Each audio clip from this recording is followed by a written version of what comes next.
नमस्कार, SBT news में आपका स्वागत है। पेश है 14 जून सोमवार सुबह 6:15 बजे राजस्थान की बड़ी खबरें। ब्रिटेन में चल रही G7 समिट का रविवार को आखिरी दिन था। शनिवार को वन अर्थ वन हेल्थ का मंत्र देने के बाद प्रधानमंत्री नरेंद्र मोदी ने रविवार को भी लगातार दूसरे दिन समिट को वर्चुअली संबोधित किया। प्रधानमंत्री मोदी के भाषण की जानकारी विदेश मंत्रालय ने दी। विदेश मंत्रालय के एडिशनल सेक्रेटरी पी हरीश ने मीडिया को बताया कि प्रधानमंत्री मोदी ने G7 देशों के नेताओं से कोरोना वैक्सीन को पेटेंट फ्री कराने की वकालत की, साथ ही सभी देशों तक वैक्सीन पहुंचाने के लिए सहयोग मांगा। इसके साथ ही उन्होंने यात्रा छूट के समर्थन का आग्रह किया। राजस्थान शिक्षा विभाग में इन दिनों गजब कल्चर चल रहा है। शिक्षा मंत्री गोविंद सिंह डोटासरा के विधानसभा क्षेत्र में फिजिक्स का लेक्चर अब एग्रीकल्चर पढ़ा रहा है। ये तो एक उदाहरण मात्र है। बड़ी संख्या में शिक्षकों को कंप्लेंट निस्तारण के नाम पर सुविधाजनक स्थानों पर भेजा जा रहा है, जिसमें अधिकांश केस सीकर से ही जुड़े हैं। खास बात यह है कि इनमें कुछ शिक्षकों का प्रोबेशन पीरियड भी पूरा नहीं हुआ है। अब सोशल मीडिया पर इन आदेशों की प्रतियां जमकर वायरल हो रही हैं। कांग्रेस के सीनियर लीडर कपिल सिब्बल ने पार्टी को बुरे वक्त से उबारने के लिए कुछ सुझाव दिए हैं। उनका कहना है कि कांग्रेस में दोबारा उभार देश की जरूरत है। इसके लिए पार्टी को भी यह दिखाने की जरूरत है कि वह एक्टिव है और सार्थक रूप से जुड़ना चाहती है। मीडिया से बातचीत में सिब्बल ने रविवार को कहा कि पार्टी संगठन के चुनाव जल्द कराए जाने चाहिए। केंद्र और राज्य के स्तर पर बड़े सुधारों की जरूरत है, ताकि हम यह दिखा सके कि पार्टी अब जड़ता की स्थिति में नहीं है। देश में राजनीतिक विकल्प का अभाव है, इसलिए इस समय एक मजबूत और भरोसेमंद विपक्ष जरूरी है। कांग्रेस में अनुभव और युवाओं के बीच संतुलन बनाने की तुरंत जरूरत है। सचिन पायलट खेमे के विधायक वेद प्रकाश सोलंकी के अपनी ही सरकार पर फोन टैपिंग के आरोप लगाने के बाद सियासी पारा चढ़ गया है। कांग्रेस के वरिष्ठ नेताओं और मंत्रियों ने वेद प्रकाश सोलंकी पर निशाना साधा है।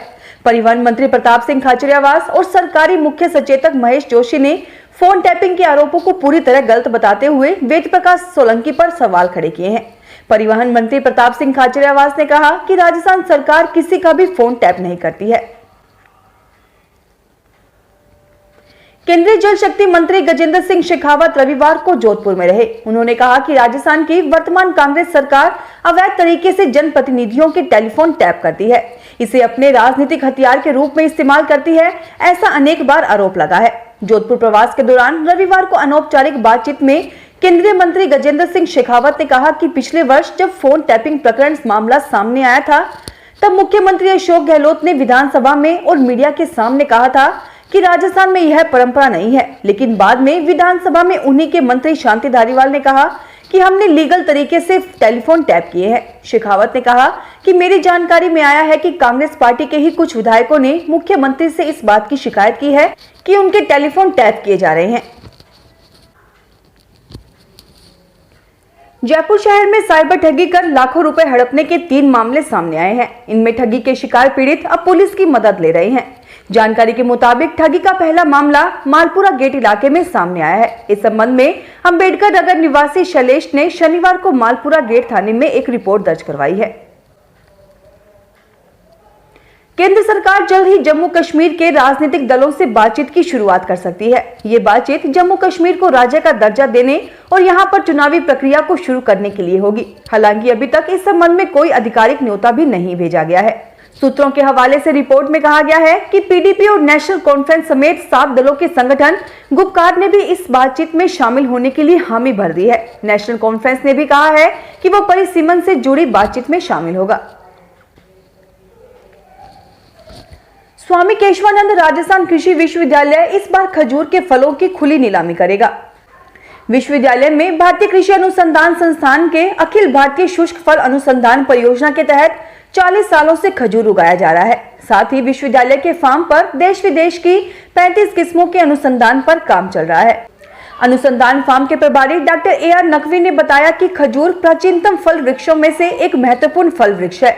इस फल से ऊर्जा प्राप्त होती है। अनुसंधान फार्म में अभी खजूर की फसल पककर तैयार है। हर साल की तरह इस साल भी फलों की खुली नीलामी सोमवार को होगी। राजस्थान कर्मचारी चयन बोर्ड द्वारा अनुसूचित जाति क्षेत्र के 538 एवं गैर अनुसूचित क्षेत्र के 3906 शारीरिक शिक्षक अनुदेशक तृतीय ग्रेड भर्ती 2018 में अंतिम रूप से चयनित नवीन तथा पहले से ही कार्यरत अभ्यर्थियों के रिशफल जिला आवंटन किए गए हैं। चयन बोर्ड द्वारा पूर्व में अंतिम रूप से अभिस्तावित अभ्यर्थियों को शिक्षा निदेशालय द्वारा नियुक्तियां दे दी गई थी। अब चयन बोर्ड द्वारा निदेशालय को अंतिम रूप से चयनित अभ्यर्थियों की सूची भेजी गई है, जिनमें कुछ नए अभ्यर्थियों के नाम भी शामिल हैं। जयपुर में सबसे संवेदनशील इलाकों में आपात स्थिति से निपटने के लिए पुलिस कर्मियों को विशेष ट्रेनिंग दी गई। कर्फ्यू, आगजनी व दंगा होने की स्थिति कंट्रोल करने के बारे में बताया गया। पुलिस कर्मियों को हथियारों का प्रशिक्षण दिया गया। प्रशिक्षण शिविर में जालूपुरा थाना प्रथम और ब्रह्मपुरी थाना दूसरे स्थान पर रहे। डीसीपी नॉर्थ पारिस देशमुख ने बताया कि प्रशिक्षण शिविर कार्यक्रम का मूल उद्देश्य थाने के स्टाफ में टीम भावना एवं नेतृत्व क्षमता का विकास कराना था। उन्होंने बताया कि आपातकाल में कानून व्यवस्था और ड्यूटी के दौरान पुलिस कर्मियों को हथियार का संचालन के लिए प्रशिक्षित किया गया।